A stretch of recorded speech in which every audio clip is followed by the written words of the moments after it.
Welcome once again in the Divergent Head work and in the class of Water Resource Engineering. I am Mr. S. S. Sogule, Assistant Professor, Civil Engineering Department. So as far now, we have seen the what is the Divergent network, then basic terms, objectives, types, and the weirs and the barrage.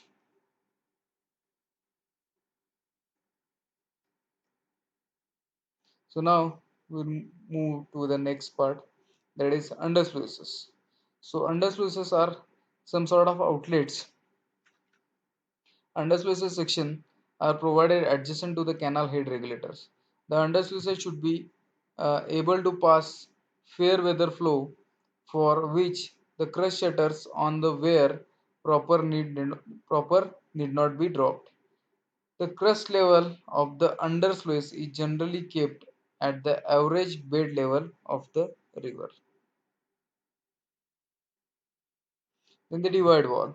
Divide wall is constructed parallel to the direction of flow of the river to separate the weir sections and undersluices sections to avoid the cross flows. If there are undersluices on both sides, the two divide walls are there. It prevents the formation of cross currents at the weir axis to avoid the deep scour. Then the fish ladder. Fish ladder is a passage provided to adjacent to the divide wall on the weir side for the fish to travel from the upstream to the downstream or vice versa. In the fish ladder, the head is gradually dissipated so as to provide smooth flow at sufficiently low velocity. Suitable baffles are provided in the fish passage to reduce the flow velocity. So here you can see this is the plan and this is the section. This is the passage and this is the particular section. The canal head regulator.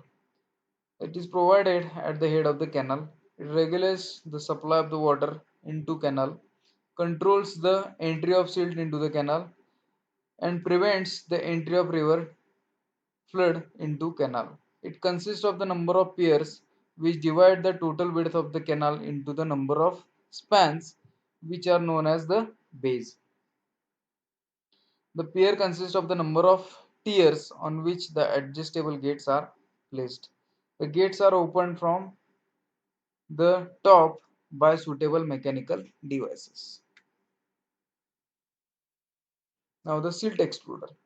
The silt excluder is a structure in undersluices pocket to pass the silt laden water to the downstream so that only clear water enter into the canal through the head regulator.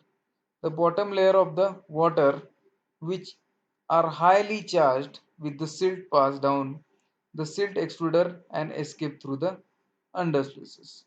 In this type of works, the silt is therefore removed from the water before it enter to the canal.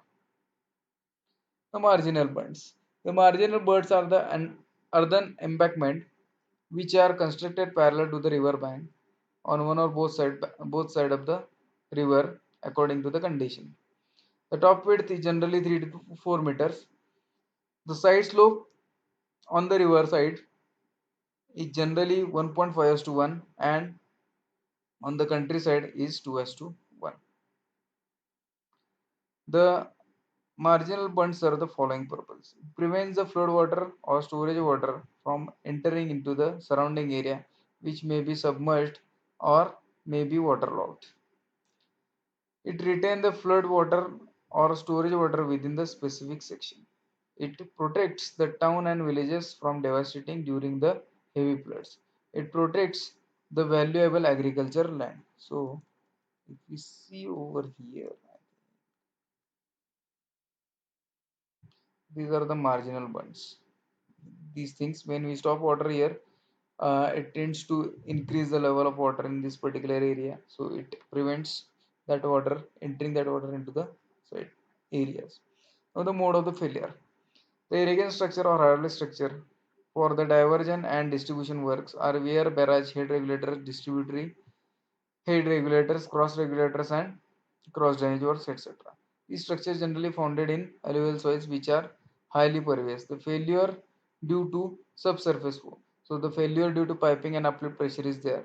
The failure due to surface flow. The failure by the hydraulic jump in the scour at upstream and downstream of the weir can take place for the failure. Now the failure due to subsurface flow. So failure due to piping or the undermining. So when the seepage force exceed a certain value, the soil particles are lifted up and at the exit point of the seepage. This process of backward erosion progressively occur beneath the floor. The floor ultimately subsides in the hollows, so form and fails. This type of failure is known as piping failure. What are the remedies?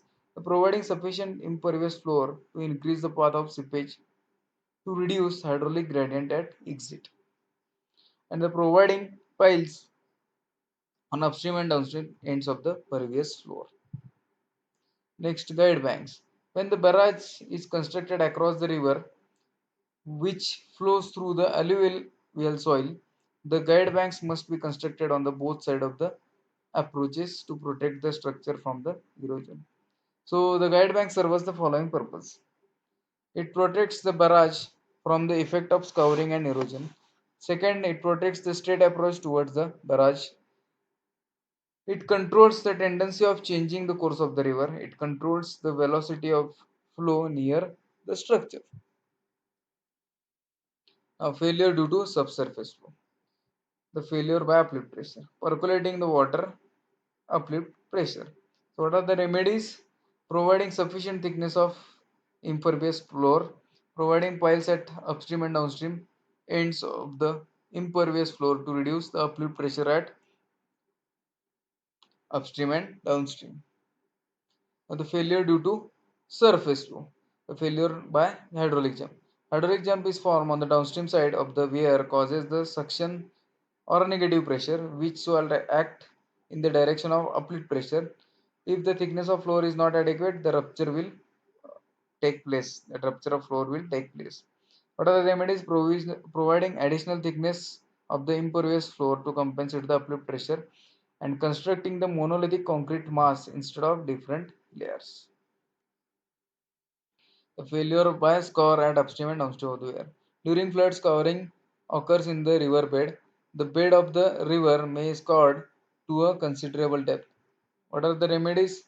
Providing pile in upstream and downstream ends up to the depth much below calculated scour depth.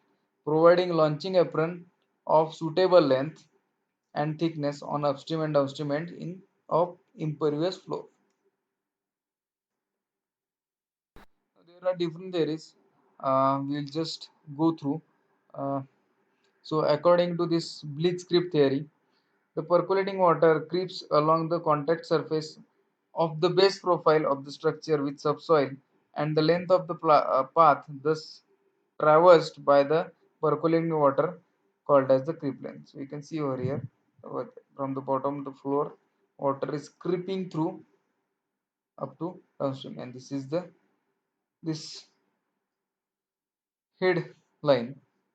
The total head loss is proportional to the creep distance traveled. So you can see this is the head loss, or this is the head in general, and this is the head loss because of the creep.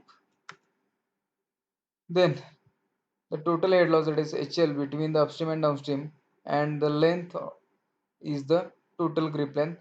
The hydraulic gradient is this head loss divided by the length of this particular creep. So where the L is the total creep length and it is given by this, that is d1 plus d1, that is depth of this d1 plus d1 plus this L1, d2 plus d2 plus this L2, and d3 plus d3.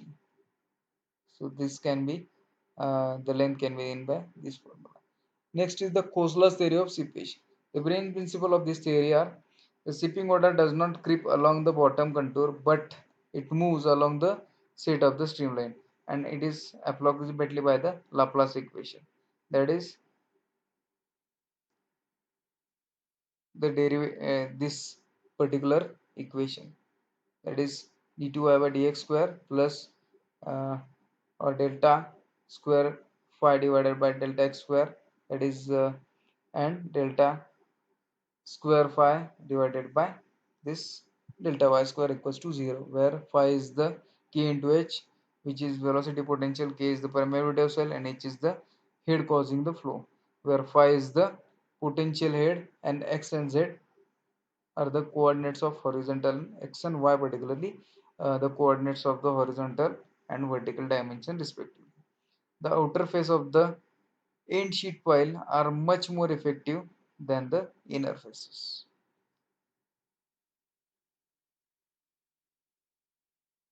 You can see over here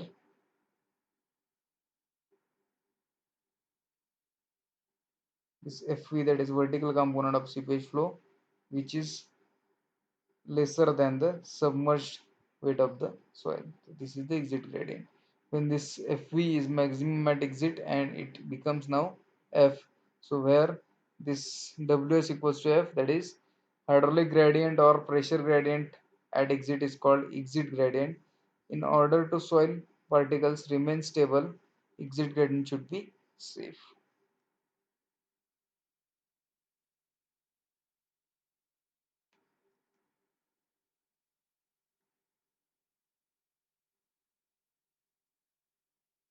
So therefore this exit gradient, that is G by GS2 or Ge, this is H by D into 1 divided by pi into under root lambda, where lambda is 1 plus under root 1 plus alpha square divided by alpha is B by D. When the type of soil has been given and safe exit gradient is also given. Next condition, if D is equal to 0, then G is infinite. Hence, it is essential to provide downstream vertical cutoff wall or pile. And last is the critical exit gradient. It is considered when upward force of the soil particle is just equal to the submerged weight of soil at exit for the factor of safety taken as 4 to 5. This is about all divergent headworks. Thank you.